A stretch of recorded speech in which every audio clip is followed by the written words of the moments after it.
Oi gente, tudo bem? Eu sou a Ana Lu e eu li Ninguém Nasce Herói, do Eric Novello. Eu escolhi esse livro para cumprir a categoria 1YA do Desafio Fabuloso. E desde o início, quando eu criei a categoria, eu já sabia que eu ia querer ler um YA nacional, e esse daqui caiu como uma luva. Eu fiquei super interessada por esse livro quando ele saiu no ano passado, por causa do plot político dele.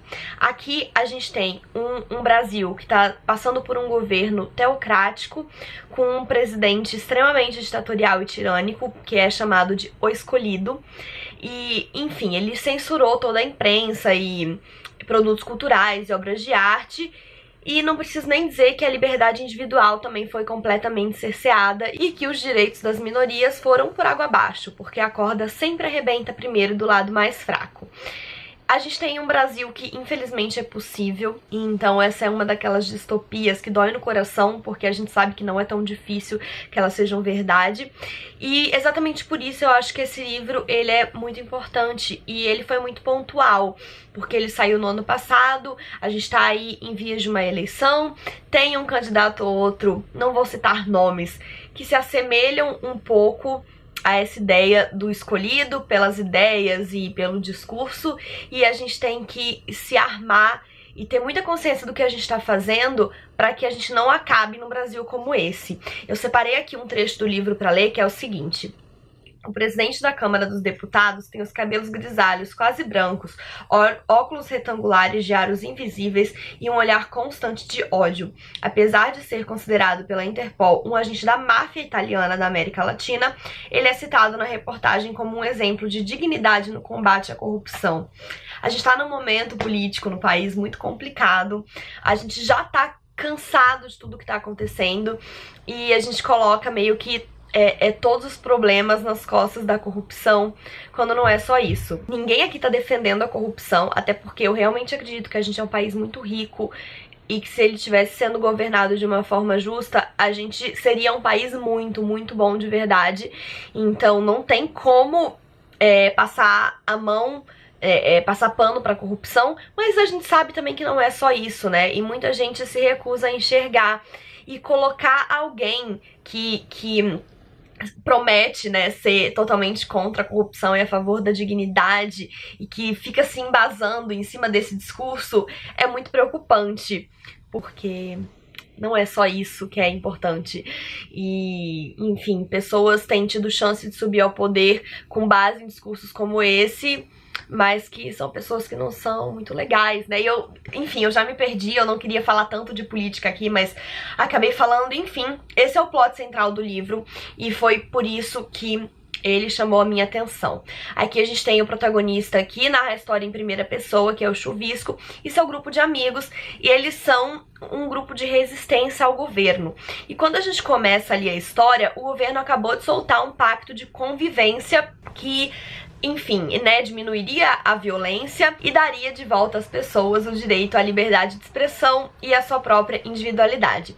Só que não se entendeu direito se esse pacto de convivência é real ou se é apenas uma jogada de marketing do governo, para que eles falam assim: não, olha só, a gente é bonzinho, né, a gente tá liberando aí que as pessoas que sejam contra o governo falem e que as pessoas sejam como elas querem ser. Só que há controvérsias, né? E mesmo havendo essas controvérsias, mesmo sem a gente entender direito se esse pacto de convivência é real ou não, as pessoas radicais que são super pró-governo ficaram muito putas com essa resolução e estão resolvendo as coisas por si próprias. Então a gente tem aí esse governo totalitário baseado em preceitos religiosos que, enfim, não deviam existir, porque o Estado sempre deveria ser laico e não impor suas crenças religiosas a ninguém.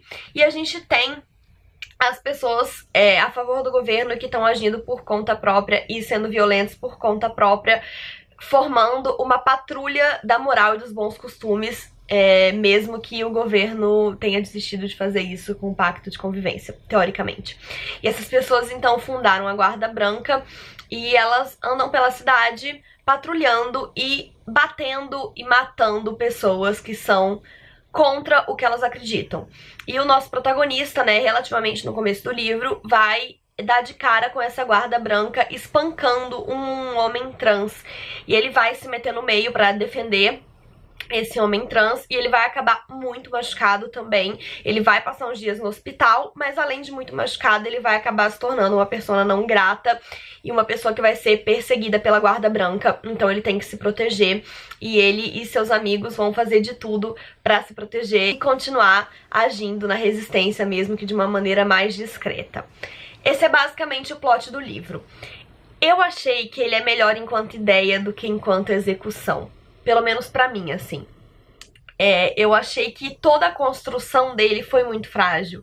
A ideia é legal, mas tudo era frágil, na minha opinião. Os personagens eram frágeis, eu não consegui comprar nenhum deles, assim. Os diálogos, na minha opinião, também eram bem fraquinhos. O próprio protagonista, ele tem uma condição que eu não sei se eu tô certa ou não, eu não entendo desse assunto, mas que eu associei à esquizofrenia, que ele chama de catarses criativas. Então, ele imagina coisas e ele entra muito nessa imaginação e ele tem que tentar se desvencilhar disso. E isso acontece muito no livro. Então, por exemplo, quando ele tá brigando com alguém, ele se imagina com uma grande armadura, e cada um dos amigos dele vira um personagem de um grupo de heróis, ou ele começa a imaginar coisas horríveis acontecendo e ele realmente vê tudo isso acontecendo. Eu imagino que seja esquizofrenia, mas eu não tenho certeza, e o autor não dá esse nome pra condição dele em nenhum momento do livro. E eu não consegui comprar de jeito nenhum esse negócio de catarse criativa. Talvez se o autor tivesse colocado o nome real do problema e falado um pouco dessa questão, desenvolvido um pouco melhor os aspectos médicos e emocionais disso, eu teria acreditado mais no personagem. Mas essa história de catarse criativa não colou pra mim, e toda vez que ele ficava pirando nisso, eu ficava tipo, ai meu Deus, isso não vai passar? Isso não vai passar? Então isso me incomodou bastante, mas é uma questão minha mesmo. Eu acho que a ideia do livro é muito boa e que ele é importante e necessário, e eu fico muito feliz de pensar que adolescentes e jovens estejam lendo e debatendo esse livro e pensando sobre o assunto. As questões relacionadas à política são muito interessantes e são realmente questões que a gente tem que prestar atenção para que a gente não deixe chegar, ou a gente não deixe o país chegar nesse lugar.